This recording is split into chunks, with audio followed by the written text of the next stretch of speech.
Kara, were you going to say something first? Good afternoon, everyone. My name is Kara Groffler. I'm with Onkos, and thank you all for the opportunity to be part of this year's meeting. So we're honored to have Dr. Meyerson share his clinical experience with the new innovation for proximal femoral replacement. So for us, bringing new advancements has been a major focus for us, and we're thrilled to be able to share this during a year that's brought a lot of adaptation to the community. So both myself and Dan Lieber from Onkos are here to field questions at the close of Dr. Meyerson's presentation. And there's a reference document in the handout section as well that you can download. So thank you again for your time, and Dr. Meyerson, over to you. Thanks, Kara. Good afternoon, everyone.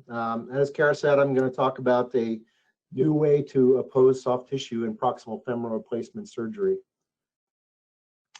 So we're going to talk about the correlations between proximal femoral replacement and failure modes. We're going to review a new design with unique suture hole patterns for reconstruction of soft tissues to the prosthesis. We're going to talk about what the literature says about the failure mechanisms from Eric Henderson and team's paper. And then we're going to do an implant overview of proximal femoral replacement stems and instrumentation, and then talk about a few cases.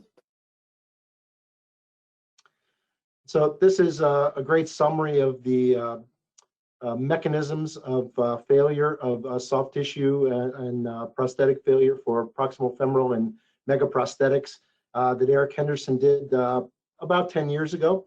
It analyzed all the modes of failure for the different major anatomic locations of megaprostheses. 5 major US teaching institutions were involved, and it basically demonstrated that there were 5 primary modes of endoprosthetic failure. Number 1 being soft tissue failure that occurred due to instability and tendon rupture. Second was aseptic loosening. Third was structural failure of the prosthesis with a paraprosthetic or prosthetic fracture. Number 4 was infection, and this can require a device removal. And number 5 is tumor progression. And so the proximal femur and total femoral replacements make up about 22% of the oncologic limb salvage scenarios in this study. And of those prosthetics that were implanted, 32% of the failures for proximal femoral replacements occurred as a soft tissue failure. And so we tried to go and see if there was a way that we could improve soft tissue attachments to see if we could decrease this as a mechanism of failure in designing this new prosthesis. So this is the new Ilios proximal femoral replacement that's been out since about a month and a half, 2 months. The anatomic design has a 135-degree neck angle with 15 degrees of built-in anteversion. This is important for total femoral replacement to increase stability, as you really can't change the version of a total femur replacement. There's also lateral plasma coating to support soft tissue apposition and to help that heal in over the greater trochanteric area. There are multiple disassembly features to add variability and make it ease of use in revision scenarios. Basically, you just stick a bone tamp in that hole that's pointed to, and you can dissociate the prosthesis. And then the new holes that are unique to this new prosthesis are superior inferior holes that are lined superior lateral to inferior medial. These we also have anterior posterior alignment, and these allow for suturing in the plane of the abductor mechanism. We believe that this helps the repair, it adds strength, and gives you both 90-degree orthogonal options, because you can repair in line and then repair at 90-degree angles that we're going to see are important later in the talk. Next slide. So this gives you an idea of these anatomic holes that are oriented superior lateral to inferior medial. You can access these via suture. I usually use number 5 fiber wire, but certainly you can put in suture of your choice. And this allows repair of the abductor mechanism in the plane of the abductor mechanism, and in my experience has markedly increased the strength of the repair. So some of the new design systems in the Onkos system is there is a bullet tip geometry for easier insertion of the canal. This is important if you get into the bow of the canal with a straight stem, that it will bounce off the cortex and help you not notch as you might in a more bullnose shaped implant. They are proportionally scaled collars. And so anyone who's done a lot of limb salvage procedures knows that as you get more distal, the canal widens out. If you don't have a wider scaled collar, you may not get enough contact, and this can lead to failure. The canal filling stems have unique sizing, and we also have a conformation tool. And so in the bottom right-hand corner, you can see those rings, and this gives you a good idea of how much plasma coating you have on your stem, to know how much you need to ream, and to know how tight the stem is going to be as you implant it. And then we have the new 3-in-1 reamer, planer, and trial, all in one, that just makes things simpler. Basically, you ream, it planes it, and you use that as your trial, not having to take any extra steps during the procedure. It adds a lot of simplicity. So I've got a couple cases that I just wanted to share with you, or some of the early surgeries that have been done with this. This is a 52-year-old patient, had bilateral hip hemiarthroplasty, as well as internal fixation with plate and screws of her femurs. She previously had intramedullary nails, and her fibrous dysplasia caused her to bend around the nail, with a nail protruding from the femur distally and the femoral neck fracture proximally. She developed increasing pain in her right hip, was evaluated at an outside institution for knee pain, and then came into my office with walking with a cane with increasing pain. And you can see that the proximal femoral hemiarthroplasty had subsided. The troch had popped off a little, and she had markedly thinned her stem.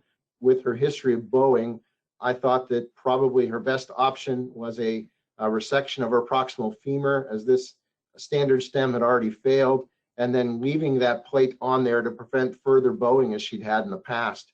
And so the Onkos team helped me figure out sizing.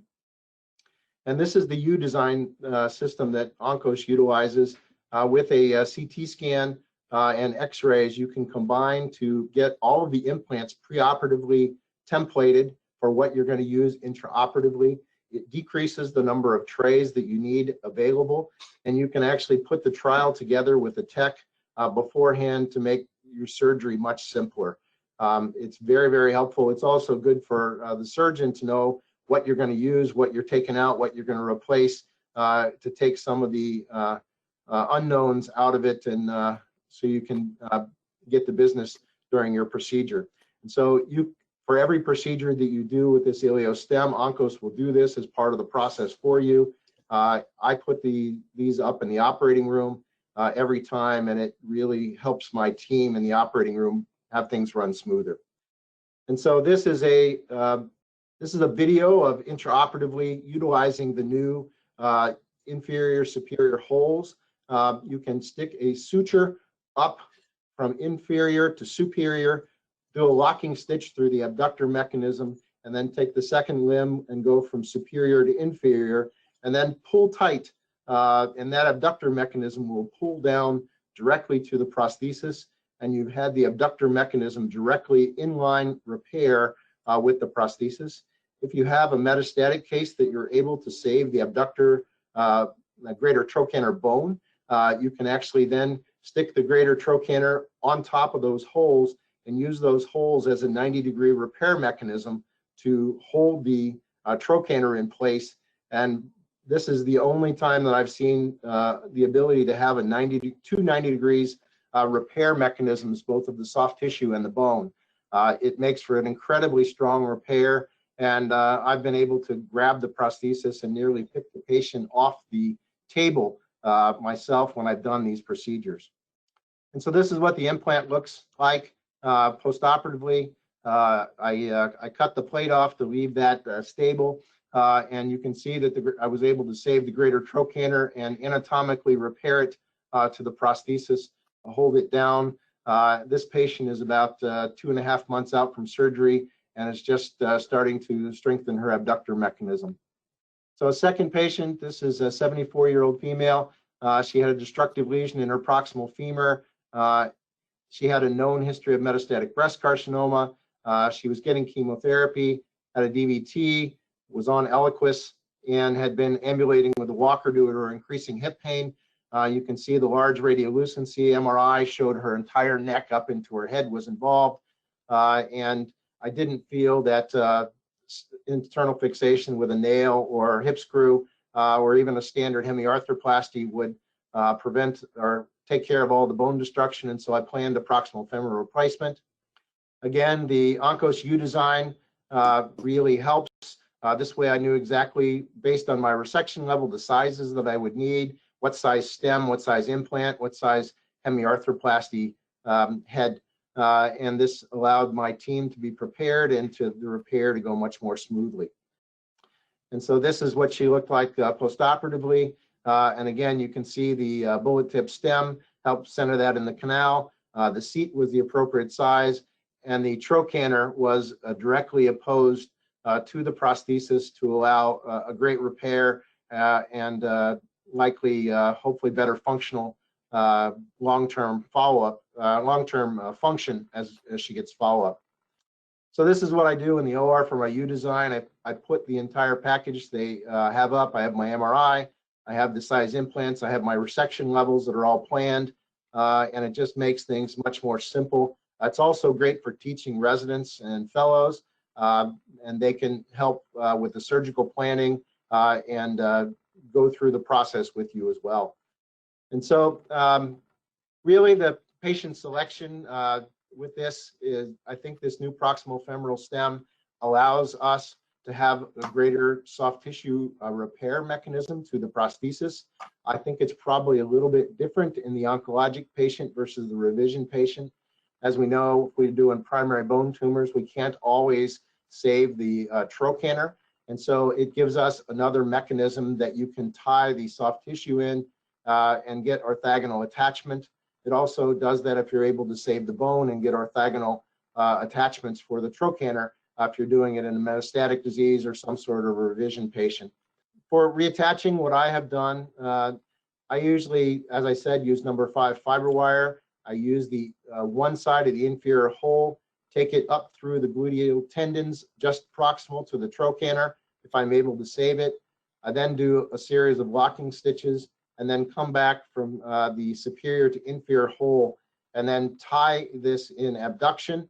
And then I will bring down my remaining trochanter and use the 3 holes that we standardly would use to tie in the soft tissue to actually, in the plane of the bone, tie them almost the way you would a cable plate over that, and it really, really creates a strong repair. I personally use an abduction brace that I've used for many years to sort of teach patients their postoperative motion restriction requirements. And then it helps protect that repair. I use that for a couple months, and I believe it allows things to scar in and minimizes the dislocation rate. Obviously, this is a new technology. We don't have long-term results with that, but I've kept my rehab protocol that I've done for many years. So in conclusion, I think this is a new implant design and with a surgical technique that can address soft tissue abductor mechanism challenges that other prosthetics on the market can't in the same way.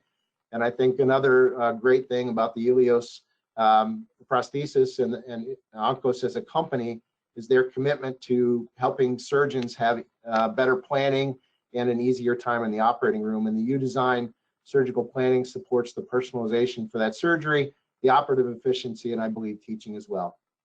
So with that, I am finished and I'd be happy to take any questions that anyone has.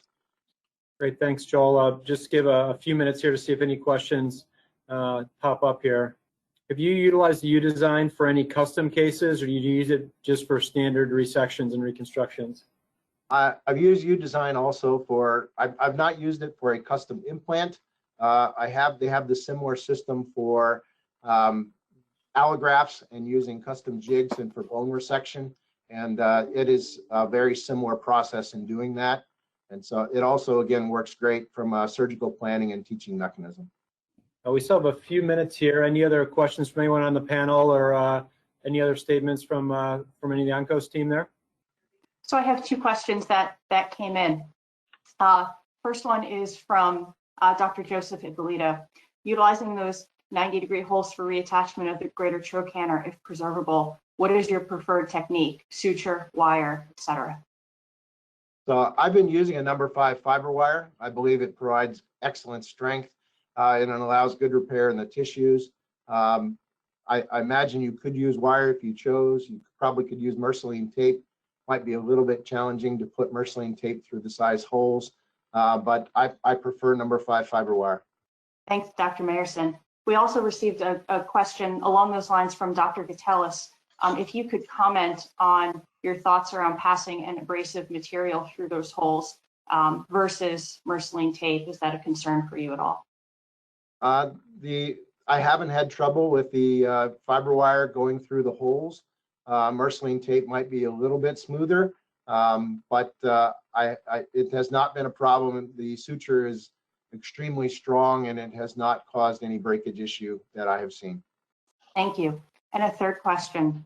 What was the post-op abduction range of motion, and was the instability rate any different from that without any attachment? So I use an abduction brace that limits people from 0 to 70 degrees and fixed 20 degrees of abduction. I usually use that for 2 or 3 months. I've been doing that the entire time I've been practice. I don't really have any experience of not using it.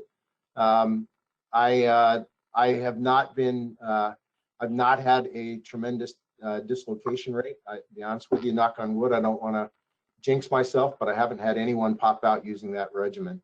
And so I think the brace actually helps by allowing a lot of scar tissue to form. And then the patients, as long as they understand that from the get-go, will tolerate it reasonably well. Thank you. One additional question from Dr. Wunder. Is there any preclinical or animal model data related to bone or soft tissue healing to the plasma spray at the trochanter? We have not done any preclinical data or preclinical study that I'm aware of, and there is no animal data. It is a theoretical attachment spot. There's a good place for plasma spray, and I think the engineers felt that as long as we could put it there, it might be helpful. And another question from Dr. Gatellis that is very much a follow to what you were just talking about. Conceptually, what do you see the difference between soft tissue apposition and soft tissue ingrowth into a surface? I personally believe if you form a tube around the metal and it's as tight as you can get it, that's as good as attaching it to it. When I've gone back and done a revision on these implants, there is a tube that leaves very little distance between the implant and the soft tissue. And so I think that's why the brace is helpful, because it scars down all that tissue, lets that tube form around the metal prosthesis. And then the soft tissue, if you can keep it opposed in a better way, and which I think the better way is in 2 different directions rather than just one, I think you can hopefully going to get better function. Certainly anecdotally, in the first few cases that I've done, my repair seems stronger. I really don't have any extra ability to navigate the hemiarthroplasty prosthesis out of the acetabulum. It is rock solid and it does not move. Thank you. Okay. Those are the questions that I have for now. Awesome. One additional one. I think for the interest of time, we'll have to move on to our second scientific question, but we'll forward that question over to you, Joel, whatever that last question came in there. Certainly thank you for the presentation for today. And we also like to thank Onkos Surgical, not only for today's presentation, but obviously for their outstanding continued support of the MSTS through their diamond level sponsorship. So that being said, I'll turn it over to Kurt for the introduction of the next 3 presentations.